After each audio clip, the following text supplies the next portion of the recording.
Good morning, Hank. It's Monday, November 26th. As you can tell, puff levels are a little bit high today. I have to turn in the final revision of Paper Towns tomorrow evening, and I'm a little stressed. Hank, in other news, when Mom and Dad were here for Thanksgiving, they brought 3 boxes full of my childhood stuff. Hank, perhaps most exciting is this Eagle's Nest Camp t-shirt from 1987. Hank, it was at Eagle's Nest Camp in 1987 that I dated and got dumped by my very first girlfriend who kissed me. I mean, we were 10, so it was just like...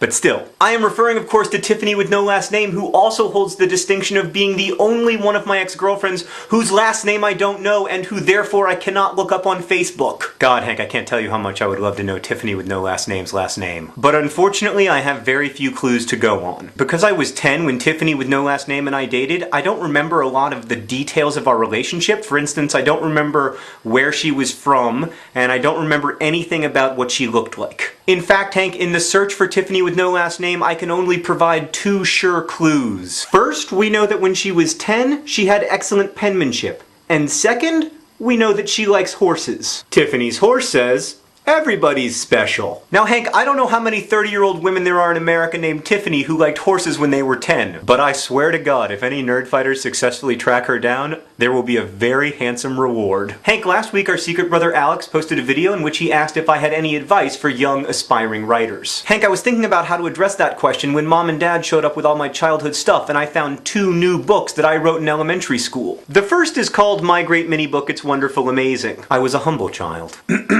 I'd like to read this book to you. My friend the fox is a very ugly animal. I don't like foxes. And then you can see there the little boy is saying, "What is it?" My friend the rabbit is my favorite animal. I like its fur.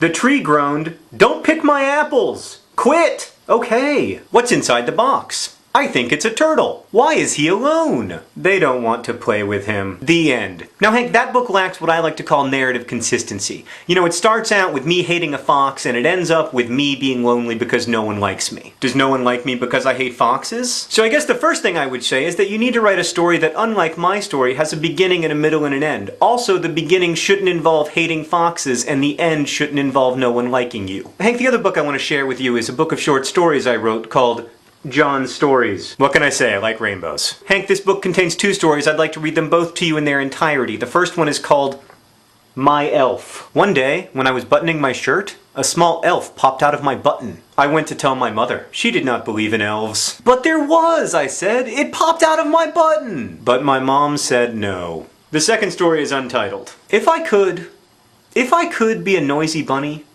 well, I guess I'd just hop and skip along. The thing about me as an elementary school writer is that I hadn't read a lot of books yet. I really think that reading is just as important as writing when you're trying to be a writer, because it's the only apprenticeship we have. It's the only way of learning how to write a story. The second thing I would say is that when you're writing a story and you hope that one day it'll get published, you should write it for other people instead of just for yourself. Like in that elf story I just read, the most interesting thing about that story by far is the elf, who gets almost no time on the page. Because I'm too busy making a big to-do about how Mom never believes me when I tell outrageous lies. Now obviously, Hank, when I was an 8-year-old pathological liar, it really bothered me personally that Mom didn't believe my lies. But Hank, from the perspective of a reader of that story, I mean, I'm interested in the interactions between the mom and the kid. That's cool and everything, but give me more elf. So those are my 2 pieces of advice. Read a lot and more elf. I'll see you tomorrow.